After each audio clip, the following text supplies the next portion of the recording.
The more Jon Jones tape I watch leading into his fight with Ciryl Gane at UFC 285, the more I am convinced that Ciryl Gane is going to be the man to put the nail in the coffin that Dominic Reyes failed to do because he left it to the judges. And although we all saw Jon Jones get his head popped around like a pinball machine in his last fight versus Reyes, I think Ciryl Gane's going to get in his face and show him what bonga means all about. Cerebral Ciryl is going to be the man to expose the overrated wrestling of Jon Jones. You're right, that 26% takedown accuracy in his last 4 fights, it ain't fooling me, and I'm not picking the old man Jon Jones. Pull up a fucking highlight from the Reyes fight. You know, a lot of these guys that just keep pulling out highlights and edits for Jon Jones where he's screaming with the beard back in the day, like, pull up a fucking highlight from that one. Another thing I want to discuss is the Jon Jones curse. Bro, dude, they're just not the same after they fight Jon Jones, bro.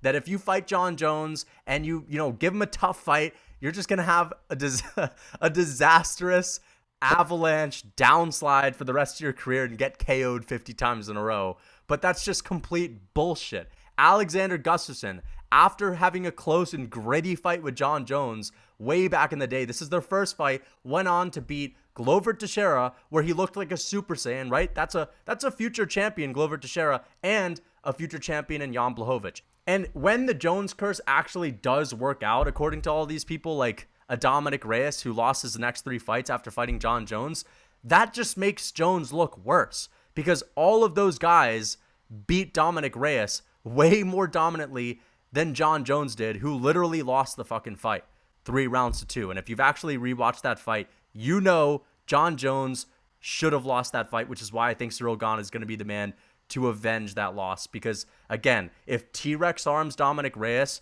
can pop your head around like a goddamn pinball machine and style on you and literally make you look like a fool on the feet for 3 rounds, then I think that Cerebral Ciryl is going to be able to do the same thing. Dude, if you can't finish Anthony Smith on the ground, how on earth are you going to finish Ciryl Gane, who is twice the size of you? And when I say twice the size of you, this is exactly what I mean. Jon Jones, sure, his brothers are 2 massive football players, but this guy was always the runt of the litter. Now, of course, he's very talented, and he's probably a better fighter because he's just naturally that vicious.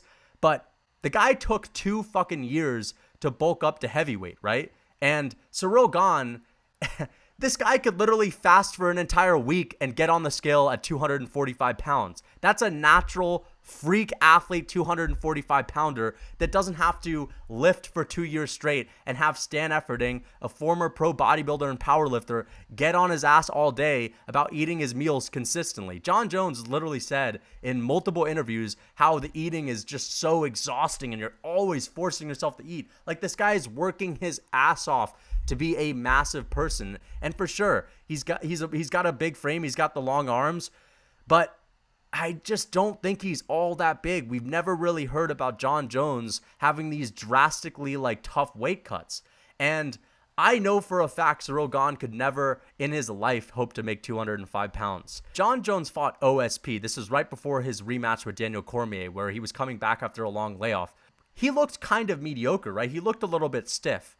And the reason he looked stiff is because he had spent the last year when he was out of the game lifting weights, right? The guy had a long layoff and all he was posting on his Instagram was him squatting, deadlifting 6 plates. And yeah, he's strong. It's impressive, but it didn't really help him that much in the octagon.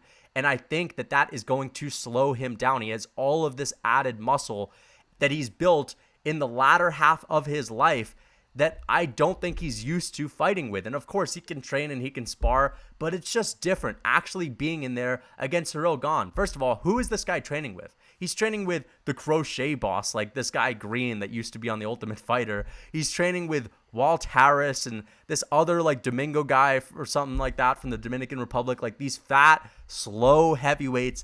And I'm sure Jon Jones is looking like a savant. He's looking like a virtuoso in his gym right now. But Ciryl Gane is just a different beast. And Jon Jones is not able to do the same things that he used to be able to do in the octagon. We've seen Jon Jones wrenching on Glover's arm, trying to snap it off and carving out the knee of Rampage Jackson, but those guys aren't nearly as big and physical and athletic as Ciryl Gane. Bongamin's going to get in his face, and he's going to make it real nasty. People don't give Bongamin credit for actually being tenacious in the octagon. Everyone sees him floating around in the early rounds, just chipping away at his opponent's legs, not going too hard. But as the fights progress with Ciryl Gane, he gets more confident, and he literally starts gritting his teeth down like a madman whenever he lands something. He really turns up the heat, man, and he puts a lot more into his shots the later the fight goes. And I like that a lot from Ciryl because, again, going in to fight a guy like Jon Jones who can have success making it dirty. When Jon Jones is in the clinch, he's going to yank on your arm and try to break it, right? He's going to try to dislocate your shoulder. He's going to try to poke you in the eye. He's going to go to the groin. And he can get away with that stuff because there's always a warning. There's always a watch your hands, Jon.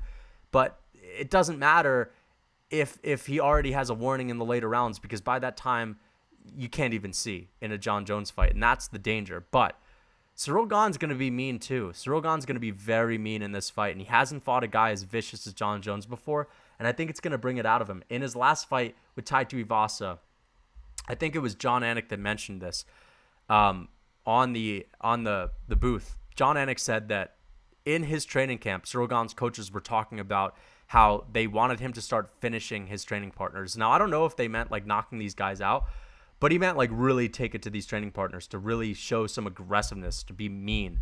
And that is certainly something that they're going to implement this time around, especially if they were implementing that for a guy like Tai Tuivasa. Imagine how much they're going to try to emphasize that in Ciryl Gane's training camp. So I think we're going to see some viciousness from Ciryl Gane. Just look at his face during this fight, guys. Bone Gamin is not going to go in there and let Jon Jones bully him. He's going to be gritting down on his teeth. He's going to be smiling at Jon Jones.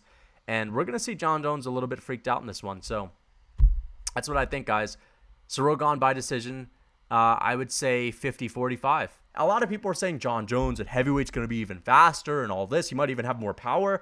Bro, he's not going to have more power because he's putting on an extra 30 pounds. I understand a guy like Alexander Volkanovski can move up a weight class and have some more pop. This is the biggest jump you could possibly make. And Ciryl Gane is used to fighting guys like Tai Tuivasa, Derek Lewis, Francis Ngannou, who is the biggest hitter we've ever seen in MMA, who actually is really quick and explosive and can knock anyone out with a grazing shot.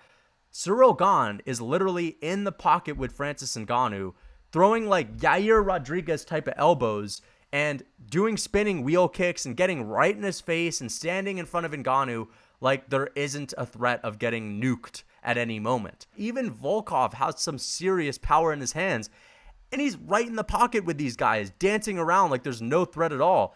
I don't think he's going to have any respect for that power from Jon Jones. And if you're going to talk about the speed, bro, Ciryl Gane, we all know, moves like he's a middleweight. He moves like he's a welterweight, for God's sakes. He is the fastest heavyweight by far. And I understand Jon Jones could fight Tai Tuivasa and probably just embarrass him with his striking and just school him on the feet. I don't know if he finishes Tai Tuivasa. I don't think he does. I really don't. Maybe Jon Jones could just take him to a decision, but I don't think enough people give Ciryl Gane credit for his finish of Tai Tuivasa. He knocked him the fuck out, like out cold, eyes rolling in the back of his head. And I understand he got knocked down in that fight, but again, like, is Jon Jones cracking like any of these guys? When's the last time Jon Jones has hurt anyone on the feet? You know, everyone talks about the elbows, everyone talks about getting cut open and all this, but like, when's the last time we saw Jon Jones wobble someone that wasn't on the sauce? Ciryl Gane doesn't have to fear the power. And I also want to touch on the wrestling because everyone's talking about how, you know, Ciryl Gane got taken down by Francis and Francis is trash on the wrestling, even though he stuffed takedowns from Stipe and took Stipe down and all that. I think that Jones is going to have a harder time taking down a guy who's as big and athletic and as talented as Ciryl Gane, who knows that the hole in his game is wrestling and Jon Jones's only hope at heavyweight is to wrestle. And you don't have to worry about the power. You don't have to worry about getting chinned, knocked out cold in this one because Jon Jones is pillow hands. Let's be real. What does he really have to worry about outside the oblique kicks and outside of the threat of the takedown? There's really nothing there. Jon Jones doesn't have no boxing. He doesn't have no hands. And anytime Jon Jones makes a mistake, his fans will just chop it up to like, oh, he just wasn't even motivated in that fight. Like, listen, give me a break, dude. We never use that same way of thinking for any other fighter when they make a mistake. But when Jon Jones has a tough fight, it's always he wasn't motivated. Oh, the GOAT wasn't motivated. Listen, you can be the GOAT and also be overrated because people just lionize him so much to if he doesn't get a takedown, people will literally say, oh, he wasn't really going for the takedown. He was just kind of fucking and playing with his opponents. Like, enough is enough, dude. All right? He is not a perfect wrestler. He's great on the ground. He's a good grappler once the fight gets there. He has phenomenal ground and pound. But he's going to have a world of trouble taking Ciryl down. Ciryl is so big, bro. And he actually is a good grappler. He has a couple of submissions early on in his career. And look at the fucking size of him. He took down Francis Ngannou as well. And the reason a guy like Francis took down Ciryl is because Francis is just the biggest fish in the pond, bro. The guy's a freak. The guy's literally from another universe, bro. All right, Ciryl Gane's going to piece him up. He's going to show him what the heavyweight division is, man. You can't just come up here and expect us not to just walk right forward. If Dominic Reyes can tee off on you, bro, I'm going to get right in your face. I'm going to get right in your face. I'm going to plant this jab on you. I'm going to go with the knees to the body. I'm going to throw this a spinning elbow as well. Anything you can do, I can do better. And that's the game that Ciryl Gane is going to play here, guys. Anything that Jon Jones does, Ciryl Gane's going to do it better and harder because he can throw harder than Jon Jones. He's quicker. He's younger. He doesn't have the same wear and tear and injuries throughout his career. And he'll just hit harder, bro. Like, throw an oblique kick. Okay, Ciryl Gane's going to grit his teeth down, throw 1-2, and smile at Jon Jones and say, that was good, right? And I like that. I like to play like that. And you guys are going to see the difference in striking. Jon Jones is no longer a great striker. He is a good striker. Ciryl Gane is a great striker. Now, one thing that I will say is that he has been consistently training for 2.5 years, forever how long he's been out since the Reyes fight, to get ready for a guy like Stipe or Francis Ngannou. And I think that he's had his wrestling shoes on day in and day out in the training room. And he's been drilling it all the time. And I think he's really sharpening up his tools. And maybe he will be a little bit better of a wrestler than he was in his last few fights. I concede to that. But man, I just think that the size discrepancy is so important when it comes to grappling, when it comes to taking guys down, especially with a guy like Ciryl who can keep that distance. Jon Jones's range, that reach that he has, is actually in a way most useful when it comes to him taking guys down. He can literally reach across the octagon and grab your leg and go for a single leg or go for a body lock. These are the things that Jon Jones can afford to do in the light heavyweight division. I don't think he has that same ability at heavyweight, especially when a guy like Ciryl can just power his way out of that.